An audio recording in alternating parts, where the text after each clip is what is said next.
pessoal, tudo bem com vocês? Sou a professora Conceição Alencar e começa agora a sua aula de língua portuguesa. Se liga na TV Educação e no Portal do Estudante que temos muito conteúdo para vocês. Hoje veremos gêneros do discurso com o gênero textual, reportagem. Vamos ver um pouquinho sobre as características e alguns exercícios sobre o tema.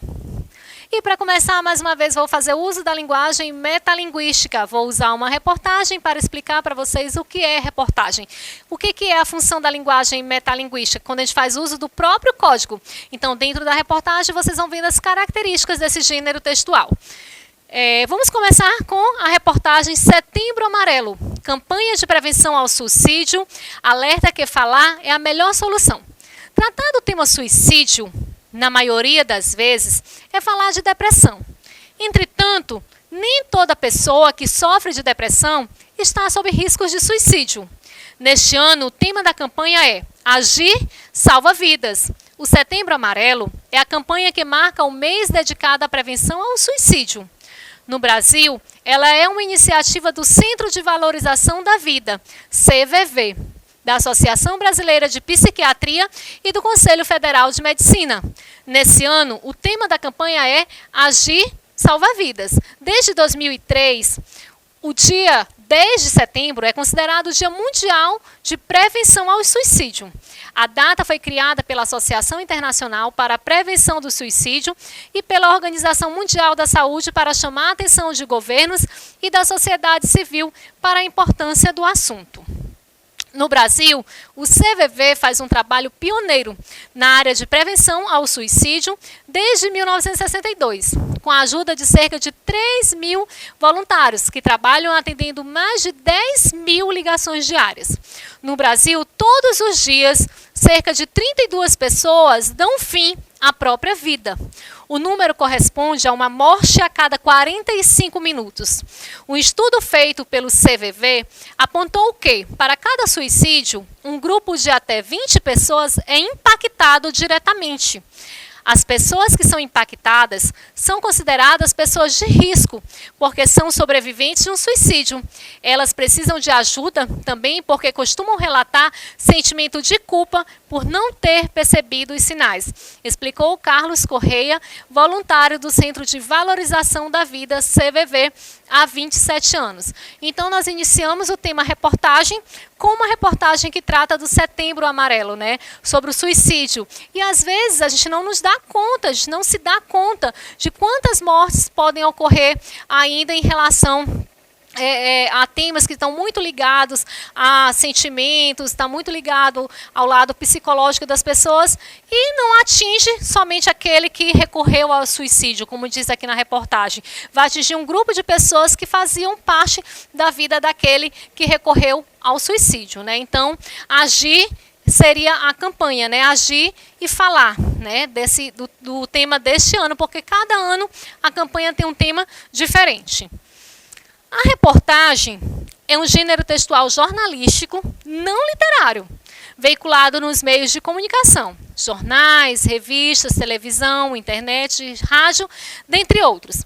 Esse tipo de texto tem o intuito de informar, ao mesmo tempo que prever criar uma opinião nos leitores. Portanto, ela possui uma função social muito importante como formadora de opinião.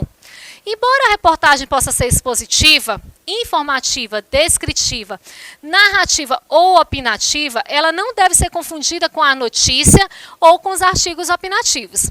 Assim, uma reportagem é expositiva e informativa, pois tem o propósito de expor informações sobre um determinado assunto para informar o leitor. Ela também pode ser descritiva e narrativa, uma vez que descreve ações e inclui tempo, espaço e personagem. Por fim, a reportagem é um texto opinativo, uma vez que apresenta juízo de valor sobre o que está sendo discorrido. Então, mais adiante, nós vamos ter uma aula para fazer justamente essa diferenciação entre reportagem e notícia. Embora sejam semelhantes, mas elas possuem aí as suas peculiaridades, possuem aí as suas diferenças. Então, numa aula posterior, nós vamos fazer essa diferença. E ele coloca aqui que a reportagem ela pode ter vários focos. Ela pode ter o foco de informar, de descrever, de narrar, e ela acaba sendo bem mais completa. E quais são As características da reportagem. São textos escritos em primeira e em terceira pessoa, né? No caso, primeira é mais usada a primeira pessoa do plural. Presença de títulos. Na reportagem a gente vai ter os títulos e os subtítulos, né? O que nós chamamos de manchetes e o que nós chamamos de subtítulos, que vão trazer ali um resuminho. Na verdade, quando a gente faz a leitura, a gente vai fazendo uma leitura bem seletiva. Quando você abre um site, por exemplo, você vai fazendo uma leitura bem rápida. E naquela leitura rápida você vai escolhendo o assunto que é do seu interesse ou não. Então a manchete, ela é muito importante para a reportagem, porque a manchete, ela precisa ser chamativa. É ela que vai levar você a ir conhecer aquela reportagem e realmente ler aquela reportagem ou não. Pela manchete eu já sei se aquele tema me agrada ou não, se eu quero conhecer um pouco mais sobre aquele tema ou não, o que eu espero encontrar. E outra coisa importante é que a reportagem, ela acaba tendo um teor opinativo. Por quê? Porque sempre que eu escrevo, eu acabo colocando o meu ponto de vista. Inclusive na redação do Enem, isso é colocado também, né? Quando nós defendemos nossa ideia, nós temos que deixar claro o nosso ponto de vista, sempre levando em consideração os direitos humanos também, né? Então, colocando ali sempre com respeito, sabendo argumentar e colocar as melhores palavras para que a gente possa deixar a nossa opinião, o nosso ponto de vista acerca do tema que está sendo debatido. Foca em temas sociais, políticos e econômicos, então as reportagens, elas estão sempre com focos atuais, voltados para a economia, voltado para a política, para os aspectos sociais de forma geral, né? Educação, saúde, vacinação, tudo que está relacionado com a sociedade. Linguagem simples, clara e dinâmica, é uma linguagem totalmente objetiva, né? Uma linguagem dinâmica, ela não é feita com uma linguagem muito rebuscada ou cheia de sentimentalismo ou de lirismo. É uma linguagem clara, linguagem objetiva, direta, né? Ela vai direto ao ponto. Usa o discurso direto ou indireto. O direto, né, quando tem a própria voz da pessoa que está fazendo a reportagem, o indireto quando ela traduz, porque geralmente nas reportagens tem sempre a opinião, o ponto de vista de especialistas. Então, quando traz o ponto de vista dos especialistas, vem sempre entre aspas e a transcrição do que aquela pessoa, do que aquele médico, do que aquele professor, do que o ministro, né, ou qualquer outro profissional falou. Então, é a transcrição da fala que vem no discurso indireto, geralmente entre aspas. Objetividade, subjetividade, né? Objetividade prevalecendo um pouco mais, bem mais. A linguagem formal, a reportagem, ela usa sim a linguagem padrão, a norma padrão da língua portuguesa, porque a linguagem coloquial a gente vai utilizar mais entre os amigos, numa roda de conversas, entre os familiares. E aqui a reportagem, ela precisa ter o quê? Ela precisa ter um texto mais formal. Até porque, turma, é uma das características da linguagem escrita. A linguagem escrita, ela tem mais essa preocupação com a pontuação, com a coesão, com a coerência, com a conjugação correta, com as concordâncias nominais e verbais. É diferente da linguagem falada. E o texto, ele é assinado pelo autor, né? Nós temos aí pessoas que estão sempre escrevendo reportagens, estão colocando o seu ponto de vista e pesquisando sobre um determinado tema para trazer informação para toda a sociedade. Então, vamos fazer aqui a análise de algumas reportagens. Não vamos analisar a reportagem como um todo, tá? Análise da reportagem de Priscila Carvalho, da agência Einstein, publicada em 16 de agosto de 2021. Então, dessa reportagem da Priscila Carvalho, que foi publicada agora em agosto, eu trouxe para vocês a manchete e o subtítulo. Então, vamos ver um pouquinho da manchete e do subtítulo. A manchete diz assim: sinais de depressão e ansiedade dobraram em jovens na pandemia, diz o estudo. E o subtítulo: uma revisão de pesquisas estimou o impacto da crise do coronavírus na infância e na adolescência. Então, quando você abre o site, ou quando você abre o jornal, ou abre uma revista, e você vê lá, sinais de depressão e ansiedade dobraram entre os jovens durante a pandemia. Você vai saber se aquele título interessa a você ou não. Se você quer conhecer um pouco mais sobre esse tema ou não. Se você quer conhecer a opinião de especialistas, de pessoas da área ou não. E aí você dá prosseguimento à leitura da reportagem. Logo em seguida vem o corpo da mensagem. Uma revisão recente de 29 pesquisas concluiu que os sintomas de ansiedade e depressão entre crianças e adolescentes dobraram após o início da pandemia de coronavírus. O trabalho, que reuniu dados de 8.879 jovens com 18 anos ou menos de diversos países, 80.879, foi publicado no respeitado periódico científico JAMA Pediatrics. Dados estatísticos. Antes da pandemia, levantamentos sugeriam que sintomas depressivos eram comuns a 12,9% desse grupo. Já durante a crise do coronavírus, essa taxa subiu para 25,2%. Os sinais ansiosos, por sua vez, aumentaram de 11,6% para 20,5%. E o índice tendia a ser maior conforme o avanço da pandemia. Então, logo quando vem a manchete, o subtítulo, vai vir o corpo da mensagem. Na verdade, o corpo da mensagem ele é bem maior. Ele vai ocupar praticamente a reportagem toda, né? E aí, nesse trecho, nessa parte da reportagem, vai ter a opinião de especialistas, vai ter os dados estatísticos. Aqui eu coloquei para vocês alguns dados estatísticos. Vocês podem encontrar figuras, infográficos e vários elementos que vão estar aí para compor a reportagem. Por exemplo, imagens, aparecem muitas imagens. Dentro dessas imagens, a gente tem as legendas, para que a gente possa situar e compreender o contexto daquela imagem. Continuando ainda, com mais um trecho do corpo da reportagem. Só é importante destacar que sintomas depressivos ou ansiosos não são sinônimos de depressão ou transtorno de ansiedade generalizada. Esse diagnóstico depende de vários critérios e é individualizado. Na revisão, os pesquisadores sugerem que a falta de convívio social, o aumento do estresse na família e a limitação de certas atividades estão entre as hipóteses para piora no bem-estar mental. Eles pedem para que instituições e governos implementem medidas para impedir eventuais avanços de doenças psiquiátricas na infância e na adolescência. E, claro, que façam de tudo para conter os casos de Covid-19. Então, essa parte da reportagem que nós acabamos de ler, ela é o corpo da mensagem. Ela é o corpo da reportagem, que ela traz os dados, traz as principais informações, traz as opiniões dos especialistas. Aqui, como eu falei para vocês, né, logo em seguida a gente pode ter também a opinião dos especialistas. Vamos ver dentro dessa reportagem da Priscila quais os especialistas e o que eles disseram em relação ao tema que está sendo tratado. Todos nós estamos cansados. Já são quase 2 anos de uma mudança brusca na rotina, afirma Milena Fernandes, neuropsicóloga da Vibe Saúde, que tem especialização pelo Instituto de Psiquiatria do Hospital das Clínicas em São Paulo. Então, observe que é uma pessoa que tem domínio sobre o tema. Eles não vão consultar uma pessoa que não domina para falar sobre o assunto. Ela precisa ter muita confiança, precisa ter muito conhecimento para poder falar, para poder participar dessa reportagem, dando aí o seu ponto de vista, colocando aí o que ela sabe a respeito do tema. Outra opinião de especialista. A médica da Sociedade Brasileira de Psiquiatria, Camila Pereira Alves, ressalta que as manifestações da depressão entre os jovens têm suas particularidades. Nas crianças é comum observar irritação ou uma birra mais intensa, o que é confundida com má criação. Isso precisa ser observado. Exemplifica. Então, vocês viram aí 2 exemplos clássicos de quê? Opinião dos especialistas. Essa opinião ela fica dentro do corpo da reportagem.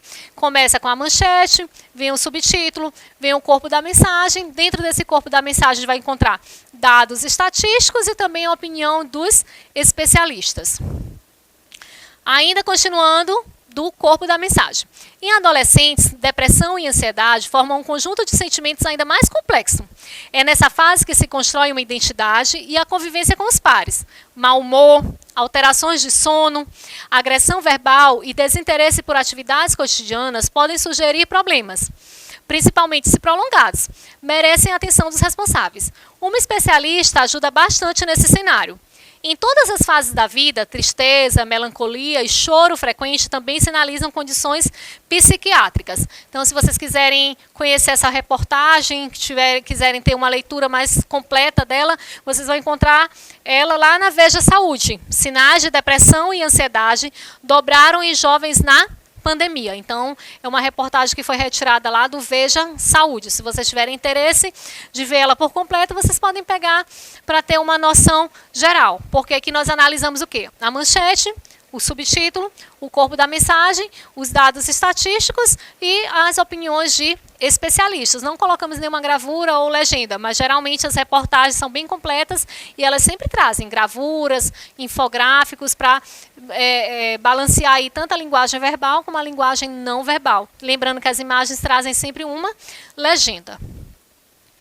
Então vamos agora para uma questão sobre reportagem. São características do gênero reportagem. Letra A.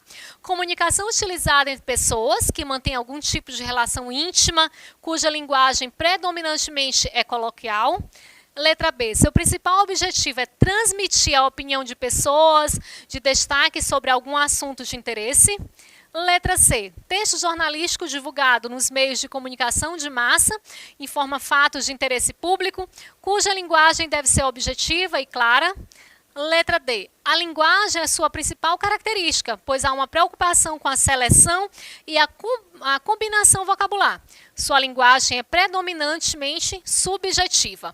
E aí, conseguiram identificar qual a opção correta? Quais são as características da reportagem? Então, a alternativa correta, letra C.